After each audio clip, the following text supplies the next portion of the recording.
Good morning, good evening, good afternoon, whatever time it may be at the time that you are listening to this podcast. I am your host, Miss Unique, and come on in, welcome in.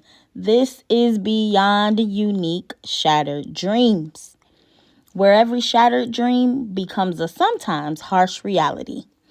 Yes, it does. Welcome back, everyone. Welcome back. Thank you for joining me today for today's story time. Today's story time is going to be another childhood memory.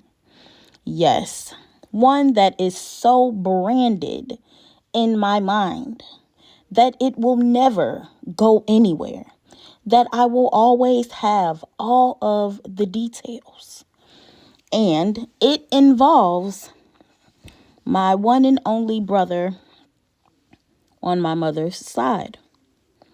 Yes, if you had listened to previous episodes, there is a episode that is called Sibling Rivalry that discusses our relationship and how it was when I was younger. Me and my brother we are 9 years apart. So you can imagine that this was rather interesting because he was not happy about me coming into his life, coming into my mother's life, coming into the home. He was not happy about it. And I'm telling you, he showed me every chance he got. Every chance he got. He showed me that he could not stand me and didn't want me to be there. So there is also a previous episode. I believe it might be called Naked Girls in the House or Naked Girls at the Party, something like that. But definitely look for that episode where I recant and recall all of the details where he had so many people in the house. So many people in the house. And my parents had no idea. And how it took a turn for the worst. Okay, so I'm not going to spoil anything with those episodes. Definitely go and check those out. Today's episode, though, for sure, is going to be just as interesting as those. Now, I am about 5 years old again. I see there is a recurring theme in some of these episodes where I am discussing my brother. It is about that same age where so much happened. So much happened about when I was 5 and we're 9 years apart. So much happened during that time. Now, my brother he had a lot going on. Okay, he was the ladies' man, young man, and he was charming and everybody liked him. The guys, if they weren't jealous of him, they thought that he was cool and, he was able to hang with them and things like that. But my brother ended up getting into some stuff as he got a bit older. So I'm 5 years old, about 5 for sure. And this day, me and my mom were in the house. And here he comes running in. Okay? He comes running in, out of breath. I don't know what's going on. She don't know what's going on. I don't even think she's paying attention to him. Probably like I'm paying attention to him because I'm always trying to make sure that I'm paying attention to whatever it is he's going to get ready to do to me, because he's always doing something to me.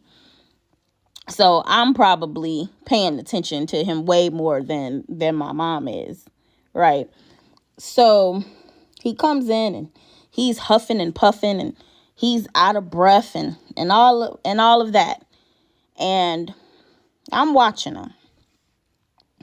Not really sure how long he was in the house. It wasn't that long for him to get truly settled in or anything. And mind you, he had a very like paranoid look on his face, just like he's worried, something might have happened. I can't read it that well at 5, but I definitely know that it's looking like he's worried about something for sure. So all of a sudden, there is a ring and a boom, boom, boom knock at the door. And it's like, the knock is like boom, boom, boom. And so my mother is like, what in the world is going on? Like, who would be knocking on my door like that? And, some people may think that it could have been the police because of how, just how the banging was. So my mom comes to the door and I'm right there behind her, not, ear hustling again. if you paid attention, if you've listened to some of my other episodes, ear hustling. I'm little, I'm in the background, I can fit in those cracks and crevices. So I'm ear hustling and I'm at the door with my mom. And there are these guys at the door. And they're asking for my brother, or telling my mom that she better go and get him or something, right? And I'm like, what in the world is going on?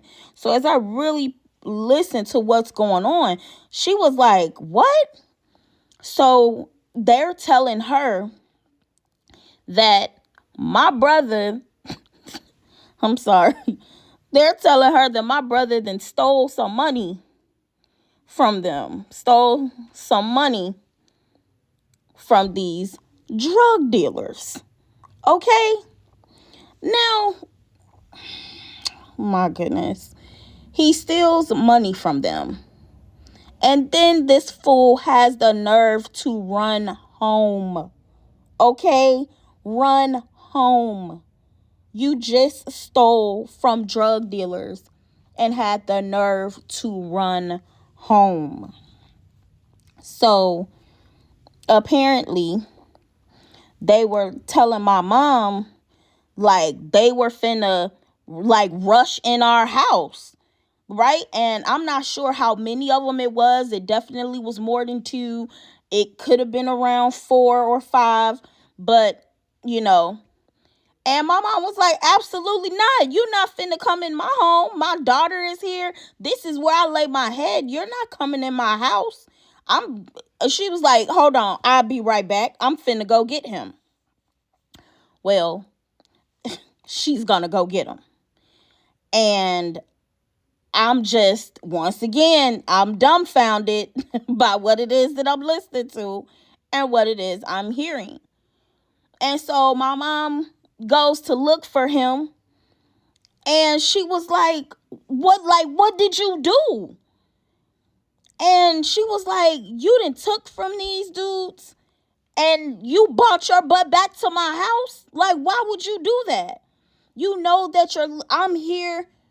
Your little sister is here. This is where we lay our head. Why would you do that? She was like, they're talking about running up in here.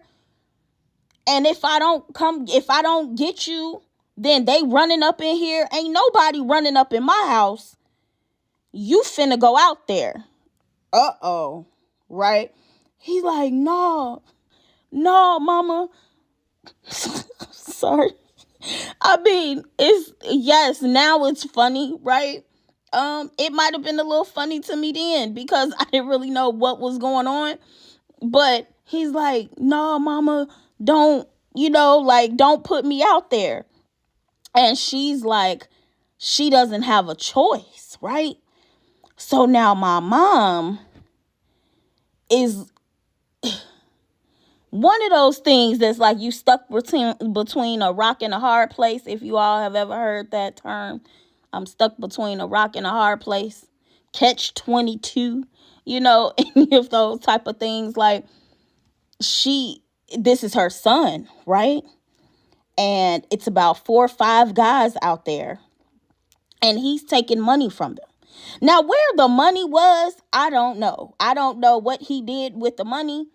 And he done took from drug dealers.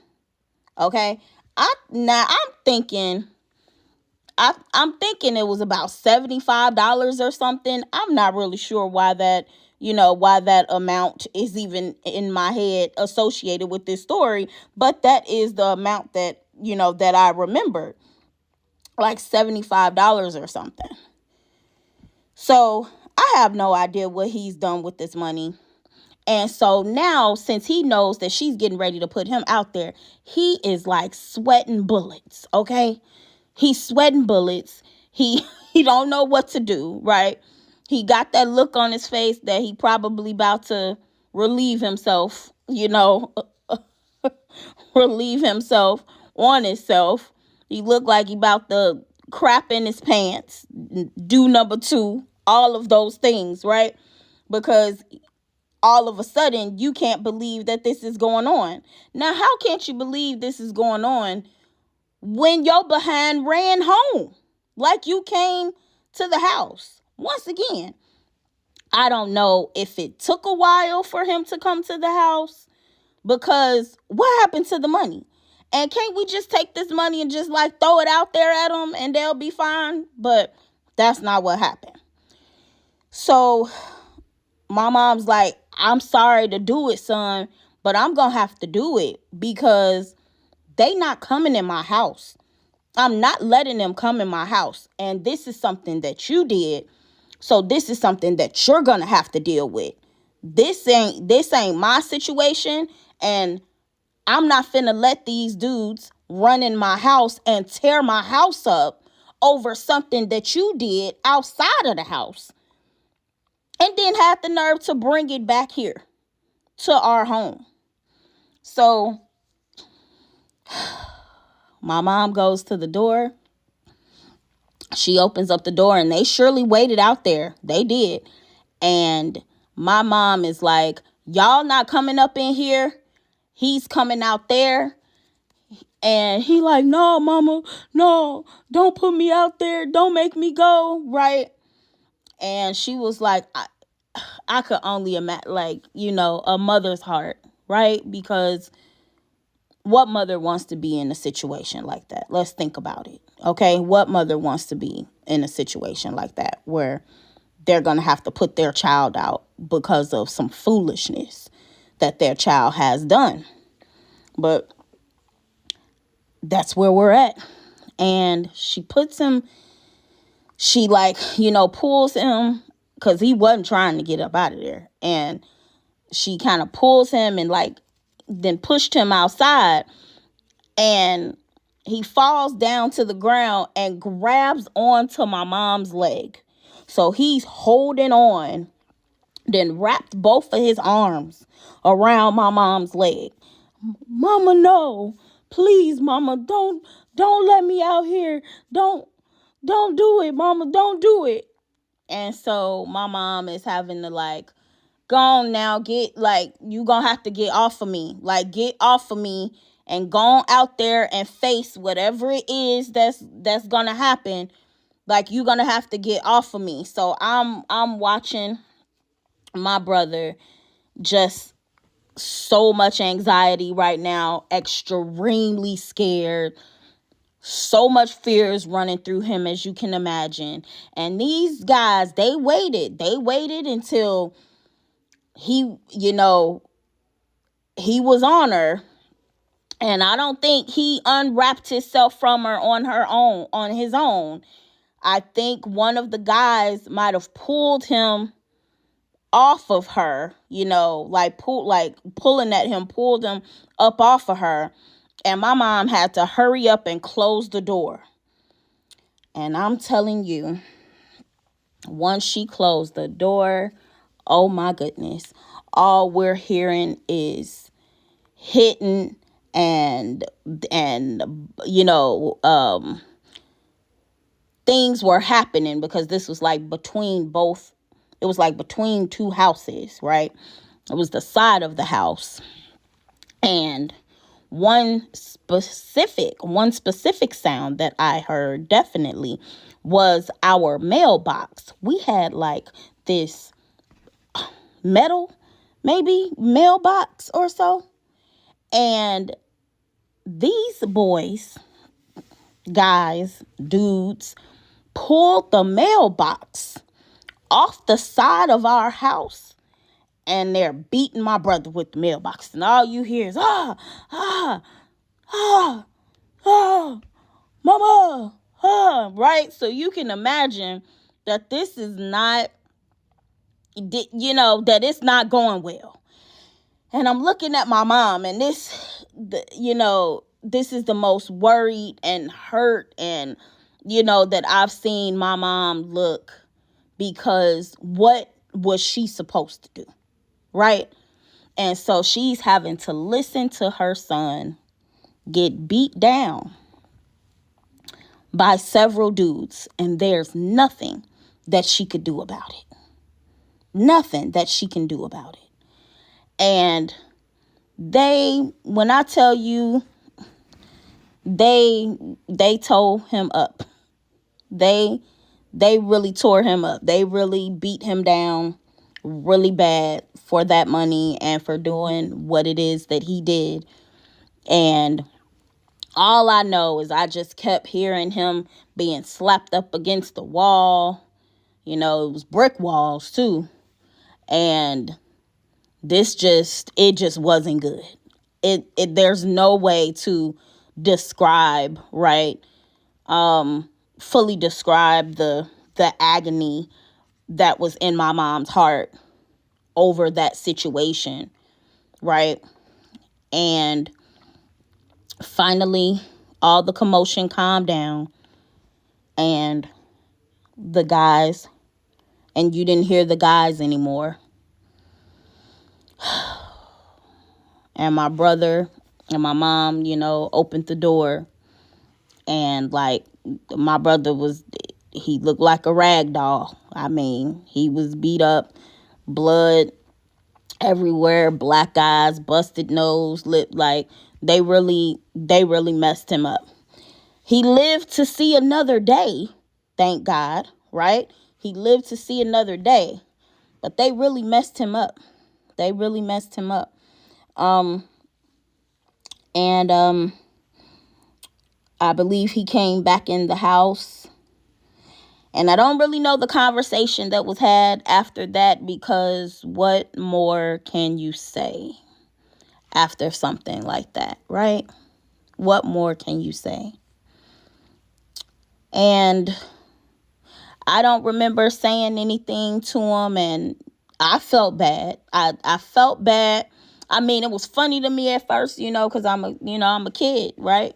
I don't know what's going on, but once again, I'm sitting on the stairs watching, not watching the whole thing, but just watching that, that exchange of my brother pulling on my mom's leg and, and begging her not to put him out there, not to let him go. Please help him, right? And she just couldn't do anything. Whew. So I am going to end the story time here for today. And the unique blessing in this story is that my brother had the type of mother that he had. Because she did what was right in the moment. And even though it may have hurt him, it taught him a very valuable lesson that you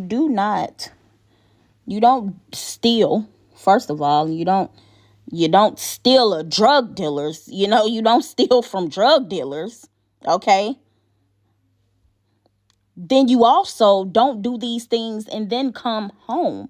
Come to the place that you lay your head and expect for your mother to then have to deal with the consequences of your actions. So he had a mother that made him have to deal with the consequences of his own actions. She did not let those men run in our home that day. And she had to put her son out. She had to get her son and put her son out. But she did it for the betterment of our family, for him to also learn a very valuable lesson, as you can see, right? And he made it. He made it to live another day. And I'm sure that if he recalls this story himself, then he definitely would say that, no, my mother really didn't have a choice. I was too stupid for coming home. I was too stupid for doing what I did in the first place, right? I believe that he would say that. And he still loves his mother till today. Because there's so many things that she's had to make him face his own consequences for. So as I end story time here for today, join me next episode where we are breaking those barriers and healing those shattered dreams, one story at a time. Bye.